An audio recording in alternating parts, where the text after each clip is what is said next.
لا إله إلا الله وحده لا شريك له وأشهد أن محمدا عبده ورسوله صلى الله تعالى عليه وعلى آله وصحبه أجمعين وبارك وسلم. أما بعد فأعوذ بالله من الشيطان الرجيم. بسم الله الرحمن الرحيم. وقاتلوهم حتى لا تكون فتنة ويكون الدين كله لله. صدق الله العظيم وصدق رسوله النبي الكريم الأمين. عن أنس بن مالك رضي الله تعالى عنه قال كان رسول الله صلى الله تعالى عليه وسلم قال رسول الله صلى الله تعالى عليه وسلم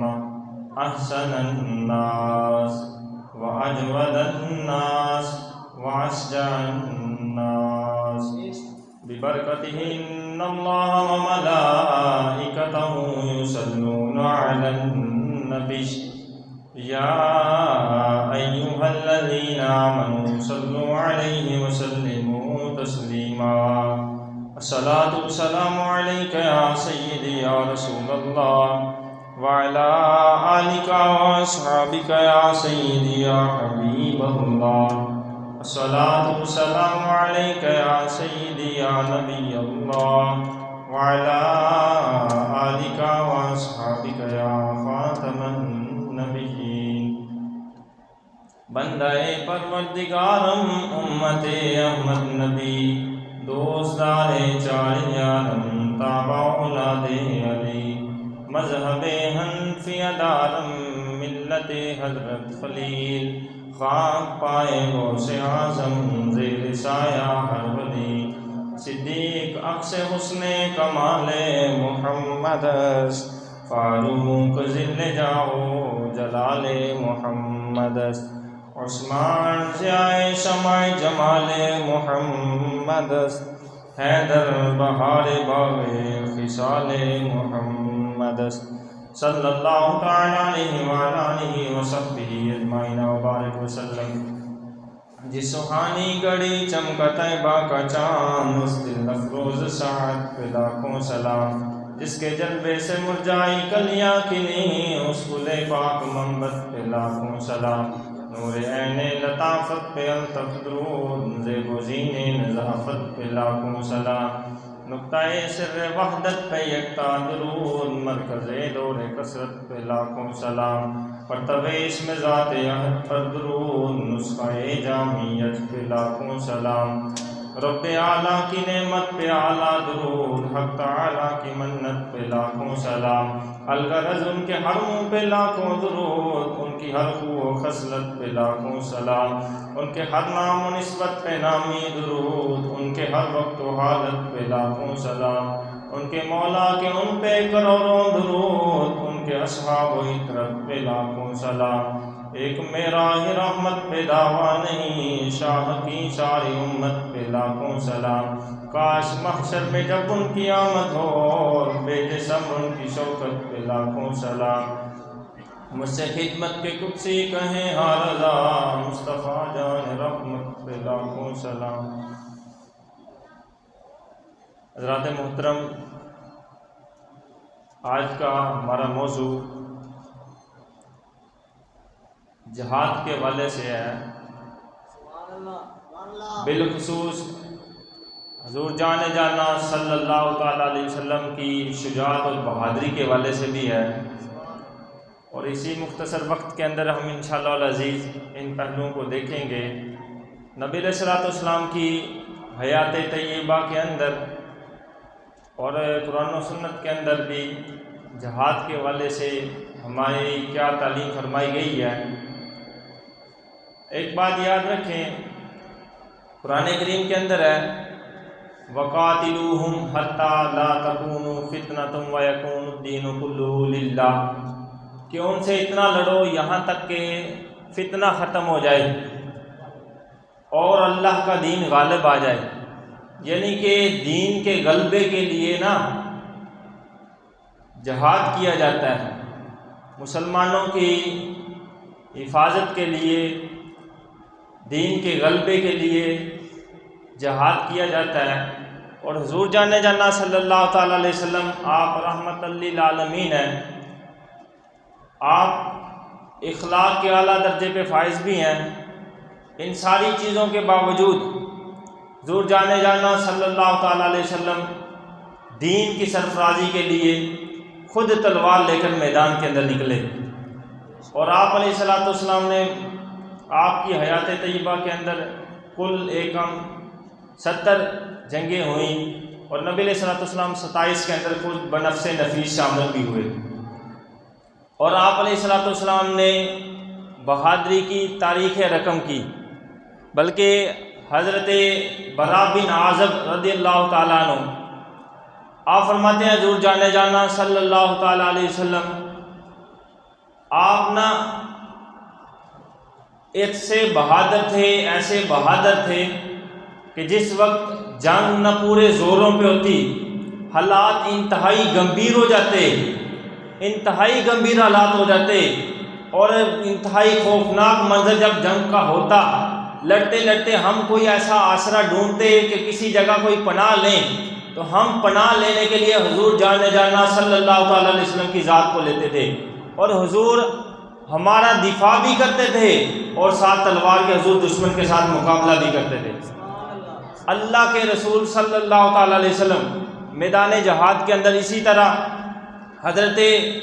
معاذ رضی اللہ تعالیٰ عنہ آپ فرماتے ہیں حضور جانے جانا صلی اللہ تعالیٰ علیہ وسلم آپ کو اللہ نے کیسی جسمانی طاقت دی تھی۔ آپ فرماتے ہیں حضور جانے جانا صلی اللہ تعالیٰ علیہ وسلم آپ کو اللہ تعالیٰ نے 40 جنتی مردوں کے برابر طاقت عطا فرمائی تھی، اور ایک جنتی مرد کی طاقت دنیا کے اعتبار سے ایک جنتی مرد کی طاقت 100 مردوں کے برابر ہوتی ہے، اور اللہ تعالیٰ نے اپنے محبوب کو 40 مردوں کے برابر طاقت عطا فرمائی۔ 40 کو 100 کے ساتھ ضرب دیں تو اللہ تعالیٰ نے اپنے محبوب کو جو جسمانی طاقت عطا فرمائی وہ 4000 مردوں کے برابر عطا فرمائی۔ یہ تو حضور صلی اللہ تعالیٰ علیہ وسلم کی جسمانی طاقت ہے نا، روحانی طاقت کا تو اندازہ کوئی کر ہی نہیں سکتا، کیونکہ اللہ کے محبوب کی روحانی طاقت کا یہ عالم ہے۔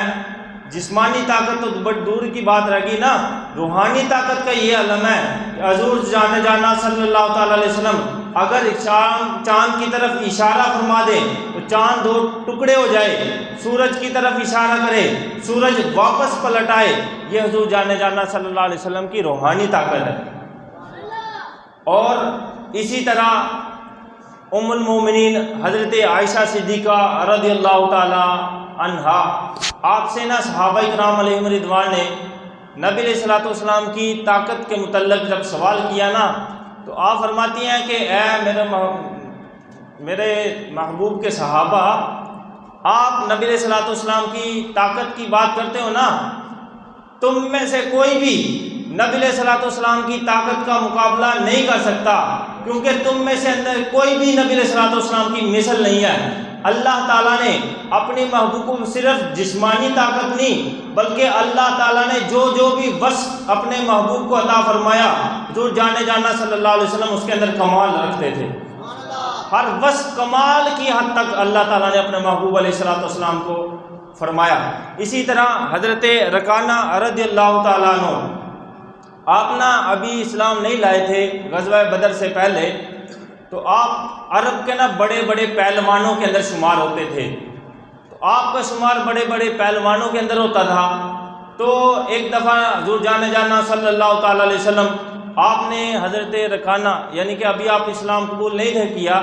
رکانہ کی طرف دیکھا، اور جب آپ کا جسم دیکھا آپ نے کہ صحیح طاقتور پہلوانوں والا جسم، اور عرب کے جو بڑے بڑے پہلوان تھے آپ ان کے اندر آپ کا شمار ہوتا تھا، حضور جانے جانا صلی اللہ تعالیٰ علیہ وسلم نے دعوت اسلام دی رکانہ کو، اور کہا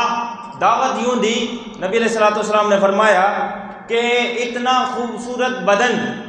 جہنم میں جائے اچھا نہیں لگتا، کیا ہی بہتر ہو کہ تم کلمہ پڑھ کے اسلام قبول کر لو اور اللہ تعالیٰ تمہیں جنت عطا فرما دے۔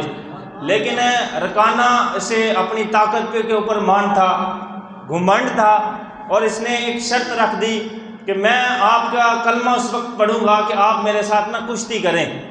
تو نبی علیہ الصلوۃ والسلام دیکھو کہاں پہ کشتی یعنی کہ پہلوانی اور کہاں پہ وصف نبوت،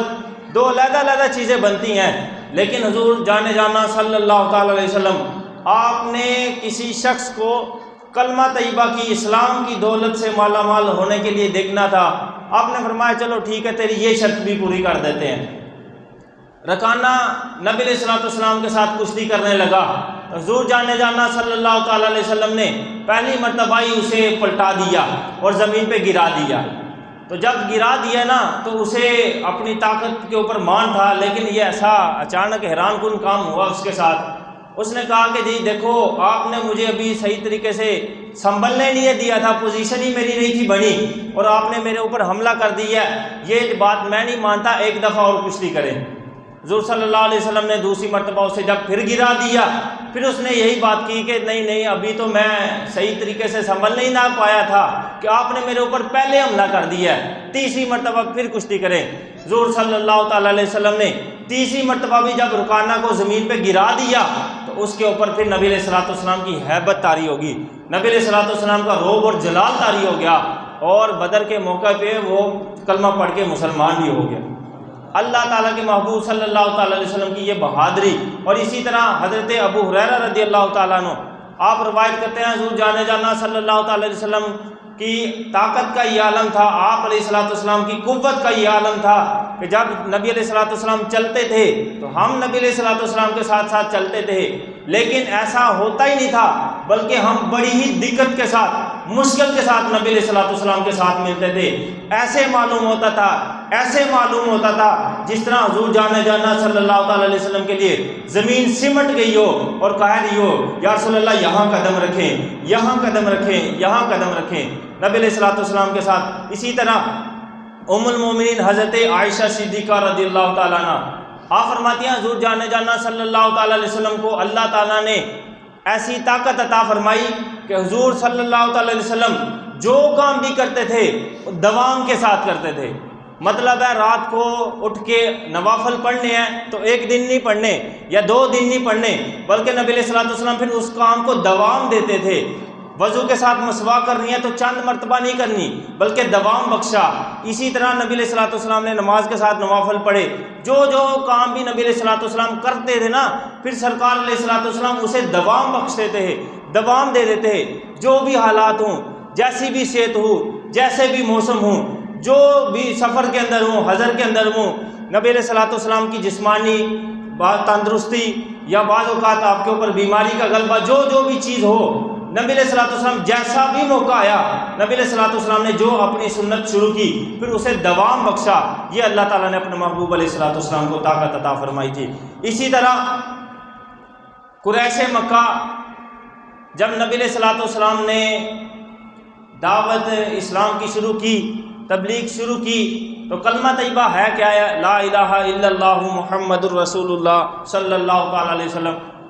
لا سے شروع ہی نا، ہمارا کلمہ شروع لا نفی سے ہوتا ہے کہ کوئی بھی معبود نہیں، یعنی کہ پہلے جتنے بھی جھوٹے معبود ہیں، جھوٹے خدا ہیں، بت ہیں، یہ سارے کے سارے پہلے ان کی نفی ہوتی ہے، پھر الا اللہ یعنی کہ اللہ تعالیٰ ہی معبود ہے۔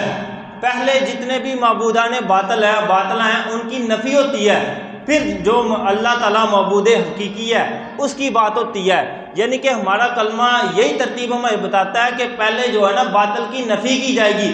پھر حق کی بات کی جائے گی۔ آج کل بھی لوگ نا چند جو نام نہاد جسے محقق اپنے آپ کو کہتے ہیں، وہ یہ کہتے ہیں جی کسی کو کچھ نہ کہو، بس ٹھیک ہے آپ اپنی بات کرتے جائیں، کسی کو کچھ نہ کہیں۔ نا، یہ ہمارے کلمے کا اسلوب نہیں ہے۔ کلمے کا اسلوب یہی ہے کہ جو باطل ہے پہلے اس کی نفی کی جائے گی اور پھر ساتھ اس کے حق کی بات کی جائے گی۔ تو کلمہ بھی یہی ہے کہ لا الہ الا اللہ محمد الرسول اللہ صلی اللہ علیہ وسلم۔ قریش مکہ نے بھی یہ کہہ دیا کہ چلو،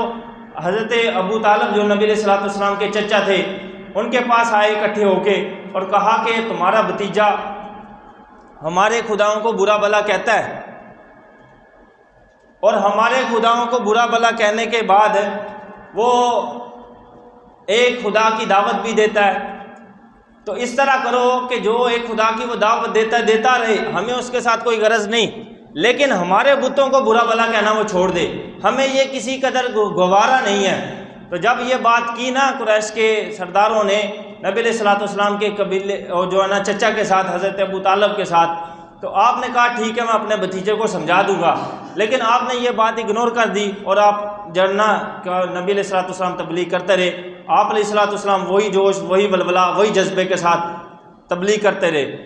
دوسری مرتبہ پھر آئے قریش والے اکٹھے ہو کے اور کہا کہ آپ کو پہلے بھی بولا تھا لیکن آپ کا بھتیجا باز نہیں آیا، آپ اسے سمجھا دیں۔ جب پھر آپ چلے گئے، لوگ چلے گئے، تو آپ کے جو چچا تھے انہوں نے پھر یہ ٹال مٹول کر دی، یعنی کہ چھوڑ دیا کہ جو بھتیجا نا جس کام میں ہے رہنے دو، لگا رہنے دو۔ بس جب تیسری مرتبہ ہوئی نا تو صرف قریش والے نہیں بلکہ عرب کے ہر قبیلے کے سردار جمع ہوئے، اور ہر قبیلے کا سردار سارے اکٹھے ہو کے جب نبی علیہ الصلوۃ والسلام کے چچا کے پاس آئے اور یہ کہا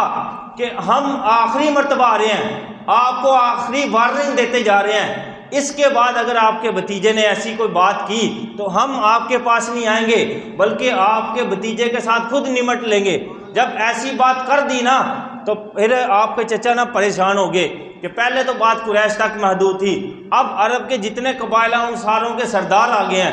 آپ کے چچا عمر کے اندر بھی عمر رسیدہ ہو گئے تھے، آپ کے چچا کو نا تھوڑا خوف آیا اور آ کے نبی علیہ الصلوۃ والسلام کی بارگاہ میں عرض کیا کہ اے میرے بھتیجے تو ذرا تھوڑا محتاط ہو جا، اپنے لفظوں میں سمجھانے کی کوشش کی، تو ذرا محتاط ہو جا، پہلے میں ذرا جوانی کے اندر تھا، کوئی بھی تیری طرف بات کرتا تھا، نظر اٹھاتا تھا، میں اس کا جواب دینے کے لیے تیار ہوتا تھا، لیکن اب میری عمر بھی اور میری صحت بھی اتنی ہے کہ میں اس طرح کا مقابلہ کرنے سے قاصر ہوں۔ اور دوسری بات یہ ہے کہ ہر قبیلے کے سردار نے آ کے یہ نہ تنبیہ کر دی ہے، تو آپ اس طرح کریں کہ ذرا تھوڑی سی نرمی کر لیں، اپنا لہجہ تھوڑا بدل لیں۔ لیکن حضور جانے جانا صلی اللہ تعالیٰ علیہ وسلم آپ نے اپنے چچا کو پھر کیا جواب ارشاد فرمایا؟ آپ نے فرمایا اے میرے چچا جان، اگر یہ لوگ اتنی طاقت رکھیں کہ سورج جو ہے نا وہ لا کر میرے دائیں ہاتھ پہ رکھ دیں، چاند لا کر میرے بائیں ہاتھ پہ رکھ دیں اور یہ مجھے کہیں کہ اسے اٹھا کے رکھو، تو اگر اتنی طاقت رکھنے کے بعد ایسی وہ مجھے سزا بھی دینا چاہیں پھر بھی میں حق بات کہنے سے باز نہیں ہوں گا۔ یہ نبی علیہ الصلوۃ والسلام کی شجاعت تھی۔ ایک طرف حضور جانے جانا صلی اللہ تعالیٰ علیہ وسلم اکیلے ہیں، اکیلے بالکل، اور دوسری طرف قریش کے بھی سردار، سارے عرب کے جتنے قبائل ہیں ان کے سب کے سردار، یہ سارے اکٹھے ہو کے نبی علیہ الصلوۃ والسلام کی طرف نہ منصوبہ بندیاں کر رہے ہیں، لیکن حضور جانے جانا صلی اللہ تعالیٰ علیہ وسلم تنے تنہا ان سب کا مقابلہ کیا، اور اللہ تعالیٰ کی رحمت سے، اس کے فضل سے نبی علیہ الصلوۃ والسلام جو نور ہدایت لے کے آئے تھے وہ نبی علیہ الصلوۃ والسلام نے پوری دنیا کے اندر پھیلا دی۔ اسی طرح ابو جہل تھا، وہ ایک نا عراشی تھے، ان سے کچھ نا اونٹ لے کے آیا اور کہا کہ پیسے میرے پاس نہیں ہیں تو فلاں فلاں تاریخ کو، فلاں دن کو میرے پاس آ جانا، میں تجھے پیسے دے دوں گا۔ اب وہ عراشی تھا باہر کا، جب وہ فلاں تاریخ، فلاں وقت آیا، فلاں دن آیا، تو وہ ابو جہل کے گھر آیا اور آ کے کہا کہ تو نے مجھ سے اونٹ لیے تھے، اب پیسے دے دے۔ تو ابو جہل نے نا اکڑ گیا، انکار کر دیا، اس نے کہا کوئی پیسے پوسے کوئی نہیں، جا چلے جا۔ جب اس طرح کی بات کی نا تو وہ عراشی کعبۃ اللہ کے پاس آیا، وہاں پہ دیکھا کہ کچھ لوگ نا چودھری ٹائپ بیٹھے ہوئے ہیں، قریش کے جتنے بھی سردار تھے نا چودھری ٹائپ، وہ ادھر لوگ بیٹھے ہوئے تھے۔ ان کے پاس آ کے کہتا کہ آپ مجھے بھلے لوگ لگتے ہیں، چودھری ٹائپ لگتے ہیں، آپ اس طرح کریں کہ فلاں فلاں، مطلب ابو جہل کے متعلق بتایا کہ اس نے مجھ سے اونٹ لیے تھے، پیسے دینے کی باری آئی ہے تو وہ نہ مکر گیا۔ تو ان لوگوں نے کہا کہ اشارتاً اور طنز بھی کیا کہ نبی علیہ الصلوۃ والسلام کی طرف نہ اسے بھیج دیا کہ وہ فلاں شخص ہے نا وہ تجھے پیسے لے دے گا، کیونکہ یہ جتنے بھی سردار تھے قریش کے یہاں وہ سارے ابو جہل سے ڈرتے تھے اور اسے اپنا قائد مانتے تھے، لیکن انہوں نے، وہ خود تو جا ہی نہیں سکتے تھے اور اپنا پیچھا چھڑانے کے لیے، دوسری طرف تماشا دیکھنے کے لیے کہہ لو، انہوں نے نا وہ اس عراشی کو بھیج دیا نبی علیہ الصلوۃ والسلام کی طرف۔ اب وہ شخص باہر سے آیا تھا، جانتا نہیں تھا کہ یہ ہستی ہے کون ہے جن کی طرف بھیجا ہے، یہ اللہ کے نبی ہیں، یہ جانتا وہ نہیں تھا، لیکن جب اشارہ کیا نا تو وہ اس طرف چلا گیا، نبی علیہ الصلوۃ والسلام کے پاس جا کے کہنے لگا کہ آپ کی طرف ان لوگوں نے مجھے بھیجا ہے کہ فلاں فلاں شخص نے میرے پیسے دینے ہیں، وہ دیتا نہیں ہے، آپ میرے ساتھ چلیں اور مجھے پیسے لے دیں۔ نبی علیہ الصلوۃ والسلام نے فوراً ہی آپ کھڑے ہوئے، آپ نے کہا چلو تجھے پیسے لے کے دیتے ہیں۔ آپ نہ ساتھ چلنے لگے اسے لے کے راشی کو، اور ساتھ جو قریش کے سردار تھے انہوں نے ایک اپنا نمائندہ بھی بھیج دیا کہ جاؤ جا کے تماشا دیکھو، وہ ہے انتہائی بڑبولا شخص اور انتہائی بد زبان شخص ہے، وہ جا کے دیکھو نبی علیہ الصلوۃ والسلام کی کیا وہ کس طرح تذلیل کرتا ہے۔ ایک ساتھ اپنا نمائندہ بھیج دیا۔ اب نبی علیہ الصلوۃ والسلام اس اراشی کو لے کے اور ساتھ ان کا نمائندہ تھا وہ بھی ساتھ ساتھ چلنے لگا۔ 3 لوگ جب ابو جہل کے دروازے کے پاس گئے نا تو نبی علیہ الصلوۃ والسلام نے ابو جہل کا دروازہ زور سے کھٹکایا، زور سے کھٹکایا، حالانکہ ابو جہل سردار تھا اور اس کا دروازہ لوگ انتہائی نرمی کے ساتھ اور اس کے سامنے آنکھیں جھکا کے سر جھکا کے بات کرتے تھے۔ تو ایسا سردار شخص جب اس کا دروازہ کسی نے زور سے کھٹکایا نا تو وہ اس کے اندر گھبراہٹ طاری ہوگی کہ یہ کون آ گیا ہے جسے پتہ نہیں ہے، یہ کون آ گیا، کوئی لگتا بڑا کوئی آ گیا ہے۔ اور اس نے اندر سے ہی پوچھا کون ہے، تو نبی علیہ الصلوۃ والسلام نے اپنا نام نامی اسم گرامی لیا اور کہا کہ باہر نکل، جلدی باہر آ۔ تو جب اس طرح کی بات کی نا پھر وہ اور کانپنے لگا کہ شاید آج نبی علیہ الصلوۃ والسلام پتہ نہیں مجھے کیا سزا دیں گے۔ جب وہ باہر آیا تو نمائندہ تھا وہ بیان کرتا ہے کہ جب وہ ابو جہل باہر آیا تو اس کا رنگ زرد ہو چکا تھا، تو نبی علیہ الصلوۃ والسلام نے اسے باہر آتے ہی کہا کہ اس شخص کے پیسے دے دے، جلدی کر اس شخص کے پیسے دے دے۔ اس نے کوئی جملہ نہیں کہا، فوراً کر گیا، فوراً ہی پیسے لے کے اسے دے دیے۔ اور جب نبی علیہ الصلوۃ والسلام اس راشی کو لے کے واپس چلے گئے نا تو وہ پھر دوبارہ راشی ان قریش والوں کے سرداروں کے پاس گیا اور کہا کہ جس کے پاس تم نے جسے ساتھ بھیجا تھا میرا کام ہو گیا، پیسے مل گیا۔ انہوں نے تنزیہ پوچھنا تھا کہ ہاں بھی مل گئے نا، لیکن جب اس نے بتا دیا کہ مجھے پیسے مل گئے ہیں تو انہوں نے کہا کہ کیسے ملے ہیں، وہ سارا قصہ بتایا راشی نے، لیکن انہوں نے کہا قریش کے سرداروں نے کہ ہم تیری بات کے اوپر یقین نہیں رکھتے، ہم نے ایک نمائندہ بھیجا تھا، ہم اسے آنے تک نہ انتظار کریں گے، پھر اسے پوچھیں گے کہ کیا ایسا ہی کام تھا، پھر وہ بتائیں گے۔ جو ہی وہ نمائندہ آیا تو نمائندے نے کہا اے عرب کے سردار ہو، جو تمہارا قائد ہے نا، تمہارا قائد انتہائی بزدل ہے، ڈرپوک ہے۔ جب نبی علیہ الصلوۃ والسلام کا نام نامی اسم گرامی لیا کہ جب محمد صلی اللہ علیہ وسلم اس کے دروازے پہ پہنچے، دروازہ کھٹکایا تو جب وہ باہر نکلا تو اس کا رنگ زرد ہو چکا تھا، فک ہو چکا تھا، اور جب نبی علیہ الصلوۃ والسلام نے پیسوں کے لیے کہا فوراً گیا اور پیسے لے کے دیے۔ تم نے جسے اپنا قائد بنایا ہوا ہے وہ انتہائی ڈرپوک ہے۔ حضور صلی اللہ تعالی علیہ وسلم کو اللہ تعالیٰ نے بڑا جلال اور شان و شوکت عطا فرمائی۔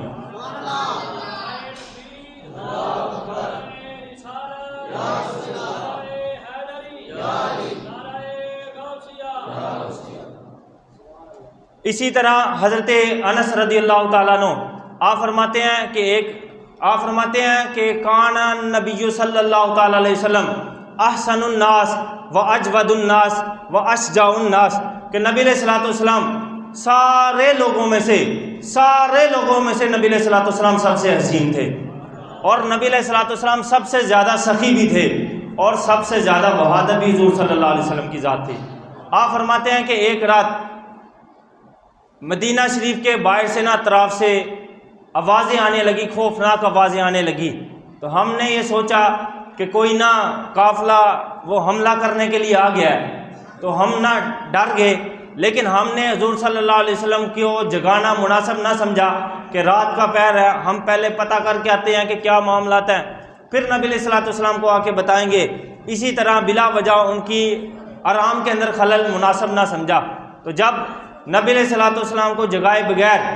وہ صحابہ اکرام علیہم رضوان اور بھی اکٹھے ہوئے، حضرت انس فرماتے ہیں کہ چند صحابہ اکٹھے ہوئے اور ایک قافلہ بنایا گیا تاکہ پتہ لگایا جائے کہ رات کے اس پہر کون آ رہا ہے، کوئی جنگ تو نہیں اور کرنے آ رہا، کیا معاملہ ہے۔ ابھی مدینہ شریف سے صحابہ اکٹھے باہر نہیں نکل رہے تھے کہ رات کے اندھیرے کے اندر انہوں نے ایک سوار آتا ہوا دیکھا۔ جب سوار آتا ہوا دیکھا، قریب پہنچے تو حضور جانے جانا صلی اللہ تعالی علیہ وسلم کی ذات تھی۔ آپ نے فرمایا میرے صحابہ تم جا کے آرام سے سو جاؤ، میں پتہ کر کے آیا ہوں، کوئی خطرہ نہیں ہے، آپ جا کے آرام سے سو جاؤ۔ صحابہ بیان کرتے ہیں حضور صلی اللہ علیہ وسلم کی مبارک سواری کے اوپر زین بھی نہیں ڈلی ہوئی تھی، اور آپ کی مبارک گردن کے اندر، گردن کے ارد گرد نہ تلوار لٹک رہی تھی، یعنی کہ آپ علیہ الصلوۃ والسلام فوراً ہی جو ہی آواز آئی، صحابہ ابھی اکٹھے ہو رہے تھے اور اس چیز کا پتہ لگانا چاہ رہے تھے، لیکن اللہ کے محبوب صلی اللہ علیہ وسلم کو اللہ تعالیٰ نے وہ شجاعت اور بہادری عطا فرمائی تھی کہ ابھی صحابہ نکل رہے تھے، حضور وہاں سے واپس آ رہے تھے، اکیلے ہی واپس آ رہے تھے۔ اور اسی طرح کوئی یہ یاد رکھے کہ کوئی یہ نہ کہہ دے کہ حضور صلی اللہ علیہ وسلم کو اگر پتہ ہوتا، علم غیب ہوتا تو حضور کیوں جاتے۔ یاد رکھو قرآن کریم کے اندر ہے کہ وَعَلَّمَكَ مَا لَمْ تَكُنْ تَعْلَمْ، اے محبوب ہم نے آپ کو وہ کچھ سکھا دیا جو آپ نہیں جانتے تھے۔ اب جب قرآن کے اندر یہ بات آ گئی کہ ہم نے وہ کچھ سکھا دیا جو آپ نہیں جانتے تھے، تو اب یہ کہنا کہ حضور فلاں نہیں جانتے تھے، فلاں نہیں جانتے تھے، فلاں نہیں جانتے تھے، یہ حضور صلی اللہ علیہ وسلم کے علم غیب شریف کا انکار کرنا ہوا، حضور کے علم کا انکار کرنا ہوا ہے۔ بلکہ وَكَانَ فَضْلُ اللَّهِ عَلَيْكَ عَظِيمًا، یہ اللہ تعالیٰ کا فضل ہے، اور اگر کوئی حضور صلی اللہ علیہ وسلم کے علم کے اوپر اعتراض کرے تو وہ اللہ تعالیٰ کے فضل کا انکار کر رہا ہے۔ اسی طرح حضرت عمر رضی اللہ تعالیٰ عنہ آپ بھی ایک بات بیان، حدیث شریف بیان فرماتے ہیں، اور اس کے راوی ہیں حضرت طارق ابن شہاب رضی اللہ تعالیٰ عنہ۔ بخاری شریف کی حدیث ہے، حضرت طارق ابن شہاب حضرت عمر سے یہ بات سن کے بیان فرماتے ہیں۔ حدیث شریف سنا دوں، کہہ دو سبحان اللہ، سارے کہہ دو سبحان اللہ۔ ان طارق ابن شہاب قال سمعت عمر رضی اللہ تعالی عنہ یقول قام فینا النبی صلی اللہ تعالی علیہ وسلم مقاما فاخبرنا بداء الخلق حتى دخل الجنة منازلهم واهل النار منازلهم حفظ ذلك من حفظه ونسيه من نسيه۔ حضرت طارق ابن شہاب رضی اللہ تعالیٰ عنہ آپ فرماتے ہیں، حضرت عمر فرماتے ہیں کہ ایک دفعہ حضور جانے جانا صلی اللہ تعالیٰ علیہ وسلم ہمارے درمیان جلوہ فروز ہوئے، اور حضور صلی اللہ تعالیٰ علیہ وسلم نے ابتدا سے لے کے جہنمیوں کے جہنم کے اندر داخل ہونے تک اور جنتیوں کے جنت کے اندر داخل ہونے تک نبی علیہ السلام نے سب بتا دیا۔ میرے امام فرماتے ہیں اور کوئی غیب کیا تم سے نہا ہو بلا، جب نہ خدا ہی چھپا تم پہ کروڑوں درود۔ اگلی بات بیان فرماتے ہیں، اگلی بات اور بڑی مزے کی، آپ فرماتے ہیں، حضرت عمر فرماتے ہیں حافظ ذالک من حافظہ ونسیہ من نسیہ، کہ حضور نے تو سب کچھ بتا دیا، لیکن جس نے جو یاد رکھا اسے وہ یاد رہا، جسے جو بلا دیا وہ بھول گیا۔ یعنی کہ حضور نے اتنا بتا دیا کہ جس کی جتنی کیپیسٹی تھی، جتنی میموری تھی، اتنا یاد رکھ لیا، باقی انہیں بھول گیا۔ اسی طرح حضرت ابو سفیان فرماتے ہیں کہ نبی علیہ الصلوۃ والسلام ایک دفعہ حوازن جو غزوہ حنین جاری تھی، حوازن کے بڑے تیر انداز ان کے ساتھ، وہ بڑے تیر اندازی کے اندر مار تھے، ایسا تیر چلاتے تھے کہ جنگ کے اندر حضور صلی اللہ تعالی علیہ وسلم اپنی مبارک سواری خچر مبارک کے اوپر سوار تھے، آپ علیہ الصلوۃ والسلام کے ارد گرد آپ کے صحابہ تھے، تو حوازن والوں نے ایسے تیر چلائے کہ وہ نبی علیہ الصلوۃ والسلام کے صحابہ کو لگے۔ نبی علیہ الصلوۃ والسلام کے ارد گرد صحابہ تھے، وہ زمین پہ تشریف لے آئے زخموں کی وجہ سے۔ جب زخموں کی وجہ سے زمین پہ تشریف لے آئے نا صحابہ، تو نبی علیہ الصلوۃ والسلام اور آپ کے ساتھ حضرت ابو سفیان رضی اللہ تعالیٰ عنہ، آج نبی علیہ الصلوۃ والسلام نے دشمنوں کی طرف اپنی سواری کو ایڑی لگائی، اور جس طرف دشمن تھا اس طرف اپنی خچر کو بھگانا چاہا، تو حضرت ابو سفیان نے فوراً روک لیا اور عرض کیا یا رسول اللہ صلی اللہ تعالیٰ علیہ وسلم ان کو اکٹھا ہونے دیں، صحابہ کو اکٹھا ہونے دیں۔ پھر اکٹھے ہو کے، آپ کو پتہ ہے جس طرح تیر اندازی ہو رہی ہے، تیروں کی بارش ہو رہی ہے، آپ تھوڑا سا صبر کر لیں، ان کو ساتھ لے کے پھر اکٹھے حملہ کرتے ہیں۔ آپ نبی علیہ الصلوۃ والسلام جلال کے اندر آگے، آپ نے حضرت ابو سفیان کو فرمایا پیچھے ہٹ جاؤ، میں اللہ کا رسول ہوں اور سچا رسول ہوں، عبد المطلب کا بیٹا ہوں، یعنی کہ میں اکیلا جاؤں گا اور ان سب کے لیے میں اکیلا ہی کافی ہوں۔ حضرت حسان رضی اللہ تعالیٰ عنہ آپ فرماتے ہیں لہو ہمم لا منتہا لکبائرہا وہممہ الصغریٰ اشد من الدہر۔ آپ فرماتے ہیں کہ حضور کی بڑی بڑی جو ہمتیں ہیں نا، ان کا تو کوئی اندازہ ہی نہیں نہ لگا سکتا۔ کم از کم جو حضور کی ہمت ہے وہ یہ ہے کہ اگر ساری کی ساری دنیا ایک طرف ہو جائے اور حضور صلی اللہ علیہ وسلم اکیلے ایک طرف ہو جائیں، پھر بھی ساری دنیا مل کے حضور کی شجاعت کا مقابلہ نہیں کر سکتی۔ یہ اللہ تعالیٰ نے اپنے محبوب کو شجاعت عطا فرمائی۔ اسی طرح اللہ تعالیٰ قرآن کریم کے اندر اپنے محبوب کو فرماتا ہے کہ یا ایھا النبی حرض المؤمنین علی القتال ان یکم منکم 20 صابرون یغلبوا 200 و ان یکم منکم 100 صابرۃ یغلبوا الفا من الذین کفروا بانہم قوم لا یفقہون الآن خفف اللہ عنکم وعلم ان فیکم ضعفا فان یکم منکم 100 صابرۃ یغلبوا 200 و ان یکم منکم الفا یغلبوا الفین باذن اللہ واللہ مع الصابرین۔ اے نبی، اے محبوب، اپنے جو غلام ہیں انہیں جہاد کے اوپر ابھاریں اور انہیں یہ بتا دے کہ اگر آپ لوگ جہاد کریں گے، 20 لوگ جہاد کریں گے، 20 لوگ جہاد کرنے والے ہوں گے تو اللہ تعالیٰ آپ 20 کو 200 کے اوپر غالب فرما دے گا، اور اگر کوئی 100 جہاد کریں گے لوگ تو اللہ تعالیٰ انہیں 1000 کافروں کے اوپر غالب کر دے گا۔ اور اے محبوب، کافر ایسے لوگ ہیں جنہیں کوئی عقل ہے نہیں۔ پھر آگے فرمایا کہ الآن خفف اللہ عنکم وعلم ان فیکم ضعفا، کہ اگر اللہ نے تمہارے دلوں کے اندر کوئی کمزوری محسوس کی، یعنی کہ ایمان اس درجے کا نہیں ہے، پھر بھی اللہ تعالیٰ محبوب کو فرماتا ہے کہ اے محبوب انہیں فرما دو کہ اگر تمہارے اندر کوئی کمزوری ہوگی تو پھر بھی تمہیں غالب ہی رکھا جائے گا۔ اگر تم 100 لوگ ہو گے اللہ تعالیٰ 200 کے اوپر غالب کر دے گا، اور 1000 ہو گئے تو اللہ تعالیٰ 2000 کے اوپر غالب کر دے گا، اور اللہ تعالیٰ صبر کرنے والوں کے ساتھ ہے۔ اسی طرح اللہ تعالیٰ نے ارشاد فرمایا یا ایھا الذین آمنوا اذا لقیتم فئۃ فاثبتوا واذکروا اللہ کثیرا لعلکم تفلحون واطیعوا اللہ ورسولہ ولا تنازعوا فتفشلوا وتذھب ريحکم واصبروا ان اللہ مع الصابرین، کہ اے محبوب کے غلاموں، اے ایمان والو، جب کٹھے ہو کے تم کفار کا مقابلہ کرنے لگو تو اللہ کا ذکر بھی کرو اور آپس میں لڑائی جھگڑا نہ کرو، اللہ اور اس کے رسول کی اطاعت کرتے رہو، اللہ تعالیٰ تمہیں ان کے اوپر غالب فرما دے گا۔ یعنی کہ دین کا غلبہ اسی طرز سے ہے کہ جو ہے نا دشمن کا مقابلہ کیا جائے، نبی علیہ الصلوۃ والسلام کی دین کی سرفرازی کے لیے میدان کے اندر نکلا جائے۔ لوگ کہتے ہیں نا جی دیکھو جی اس طرح سے اب جنگ کی ضرورت نہیں رہ گئی، اب وہ وقت نہیں ہے، اب تو جدید ہتھیار ہیں، اب جنگ کی ضرورت نہیں، اب تو جناب ٹیکنیک کی ضرورت ہے۔ تو یاد رکھو نبی علیہ الصلوۃ والسلام اور قرآن کریم کے اندر ہمیں ٹیکنیک کے ساتھ ساتھ میدان جنگ کے اندر بھی اترنے کا کہا گیا ہے۔ تو اس لیے جہاں پہ بھی، بلکہ اللہ تعالیٰ نے ارشاد فرمایا کہ کیا وجہ ہے کہ تم ان لوگوں کے لیے جہاد کے لیے نہیں نکلتے جو کہتے ہیں، جو کمزور مرد ہیں، جو بچے ہیں، جو عورتیں ہیں، اور وہ یہ صدا دیتے ہیں کہ اللہ اللہ کی بارگاہ میں عرض کرتے ہیں یا اللہ ہمیں ان ظالموں کی بستی سے نکال اور ان کے خلاف ہمارا کوئی مددگار بھیج۔ تو اللہ تعالیٰ ارشاد فرماتا کیا وجہ تم ان کے لیے نہیں نکلتے؟ یعنی کہ جب اسلام کی بات آ جائے، مسلمانوں کی بات آ جائے تو پھر اللہ تعالیٰ کے فرمان کی روشنی کے اندر، محبوب علیہ الصلوۃ والسلام کے دین کی روشنی کے اندر